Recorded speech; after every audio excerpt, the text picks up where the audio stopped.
universe is my university. The whole universe. We are always talking about admission in university, but we don't learn that much from the universe. And that's my topic. Because I am a product of a homeschool. I'd never been to school. I'd been to high school and college and become principal of a college for a while, lecturer, but I'd never been to. So I'm not even a mother tongue medium or Gujarati medium student. I am mother medium student because my mother was my first teacher. And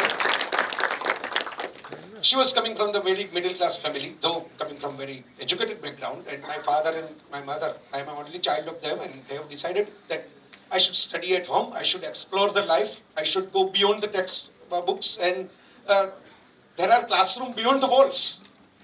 They used to say that classroom is not confined to the walls only. This is a very limited space. You should go beyond the walls, beyond the boundaries. And whenever someone will ask to my father that, what is your ambition for Jai? Because I was studying at home, so many people were quite curious about it. And they always told in their response that I want to see that he should learn, he should become a learner. Not a doctor, not an officer, not a civil service kind of person, not a professor, nothing. Learner. And that's what I'm doing. I'm learning constantly, and I'm sharing my learning with the people as an author, as a speaker. In India, there was one of the oldest university planet Earth has ever seen, Nalanda. And what's the dictionary meaning of that word, Nalanda? Na, alam, da. It's a Sanskrit word. This is not sufficient. This is, you can say, the motto of Leonardo da Vinci. This is a motto of Isaac Newton. This is the motto of Albert Einstein, Stephen Hawking. Anyone who is having a hunger for exploration will say, na, alam, da. This is not sufficient. I want something more, something more, something more. And there is one nice slogan. When I was a kid, Discovery Channel was launched in India. And I used to see this channel. And they've got one slogan, one motto. Expand your horizons. Horizons you cannot touch. It's an imaginary thing. When sky and earth meet, it's an imaginary line. But you should expand your horizons. Means you should start your journey. You should go ahead. You should move ahead. Okay, there are always kind of you can see the sad moments in life. When you look back, something you have to leave, and there are tears, but there are more cheers awaiting for you. So you should keep on moving, keep on moving. You can see the sky, you can touch the mountains, you can pass through the garden, you can pass through the desert, you can pass through the valleys, you can pass through the seashores. You can take the wind, you can take the sunlight, you can see the stars. But ultimately, journey is more important than the destination. That's what I have learned from the life. Again, when I started my first job as a lecturer of a college, it was an ad hoc job. At that time, I was not a permanent full-time lecturer. But one of the institute in Rajkot, J.H. Baloria Women's College, they invited me as a bright student that you should take a first-year business administration class. And the topic was globalization. So I was like well prepared because the first ever lecture. All the time I was in a listener's seat, and now I am in the powerful position to direct the class as a lecturer.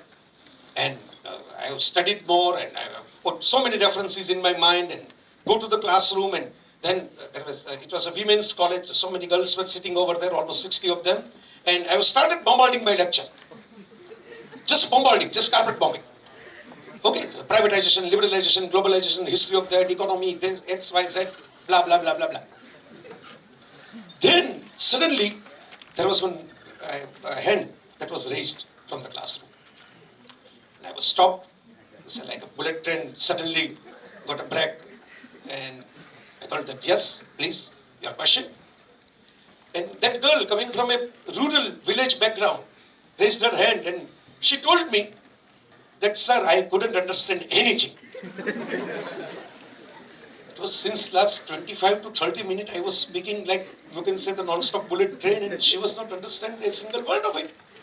So my ego got hurt in very first lecture of mine, very first speech of mine.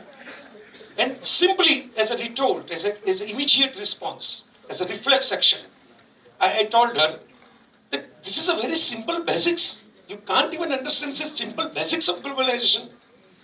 And she, being a very honest and frank person, I must say, she immediately responded that because I can't understand such things, I am sitting over here, and because you understand such things, you are standing over there.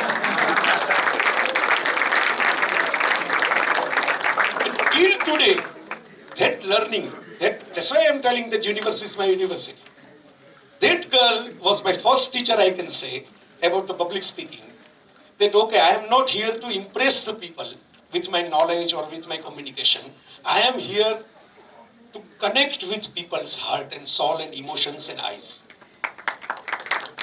They should love the theme and topic and conversation rather than they will get impressed with the knowledge or the, you can say, the hi-fi funda of the life. Traveling is a kind of a university. When person is doing journey, even in novel, even in comic book, even in movies, when the hero or heroine is doing some journey, they leave their comfort zone. They take some challenges head on. They will build some relation and fellowship and team building. And then they fight against the odds. And when they are returning, they are same person, but they are not same human being. The name will remain same, the face will remain same, but their values will be changed after that journey. This is what I call the actual traveling. So some of the incident I came across through my traveling, very interesting incidents. First time ever when I was going to Manhattan, like a typical Gujarati traveler, having a big bags full of so many stuff. Most of them are unnecessary when you are traveling abroad.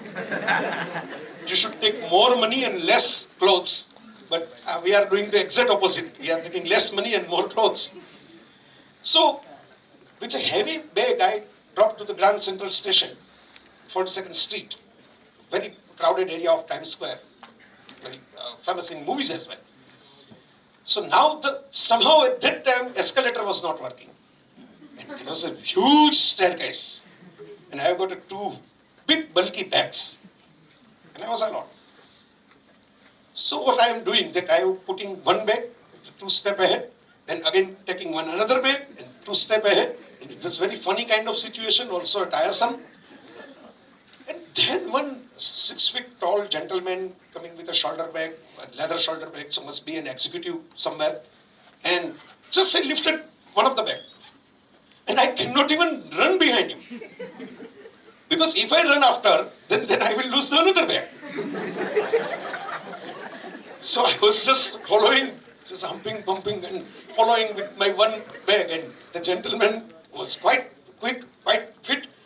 And he was there, standing with my bag at the end of the staircase, on the footpath, sidewalk. And I told that, okay, thank you, sir, because I was relieved that he's there, my bag is there. And he told that, first time in Manhattan, in New York. I told this, yeah, it's too many luggage to carry over here. I told that, yeah, sir, yes, I know now. Okay, enjoy your stay, enjoy your travel, have fun. This is a city. If you find anything in this world, you will get it over here. He was coming from NYC, New York City. I told that, okay, thank you, sir, you've done a great job for me, you helped me a lot. I have never even asked to help, but you suddenly helped. He just told me with a smile that, see, you are smiling now. That is what counts. In the beginning of the day, you have to give or you have to donate smile to someone's face. I have donated a smile to you. You should donate smile to someone else when you will find someone else in such situation. That unknown gentleman was kind of a guru to me. He taught me a lesson, a beautiful human lesson. Donating a smile by helping someone out of the blue. But it's a very interesting journey, that's why I'm telling you. Full of colors, full of pleasure, full of pain, full of struggle, full of study, full of interest, full of imagination, full of beauty, full of curiosity. I always believe that necessity is not a mother of invention. It's a wrong quote. Curiosity is mother of invention. You should take child's heart within. You should see the things with a, you can say, the wonder, sense of wonder and sense of humor. In one eye, sense of wonder. In another eye, sense of humor. And that should be the right way to explore the world, to enjoy the world. Because the world is amusement park. It's an invitation to discover. It's an invitation to explore. So it's an amusement park. And when we are entering into some park, if we are not enjoying the rides fully and just standing at the exit gate, waiting someone to pick us up, then they will drop us up again in this world. So basically, we should enjoy the ride first. That's why we are here. We should take a challenge. Something new, something unknown. And unknown is always, yeah, so you can afraid with the unknown. There was a nice animation movie, Croods. And in that movie, there is one girl who want to go out, who want to explore, and her father was quite, you can say, the hesitant and reluctant, and he was not happy with her girls going out. So he told her that outside is unknown, and unknown is dark, and dark is dangerous. And that girl replied to her father that if I have to live all my todays like yesterdays, then there will be no tomorrow. I have to go towards the tomorrow. I cannot copy the yesterdays as it is. So, one another incident. That now this is a very emotional or human incident. I had been to Italy as a solo traveler. And Italy, like in India, it's a very colorful country, notorious as well, and full of history, full of liveliness, full of interesting food for the Indian people. So when I was traveling to the Leaning Tower of Pisa, I was quite happy that I have seen one of the wonders that I have just seen in the books when I was a kid.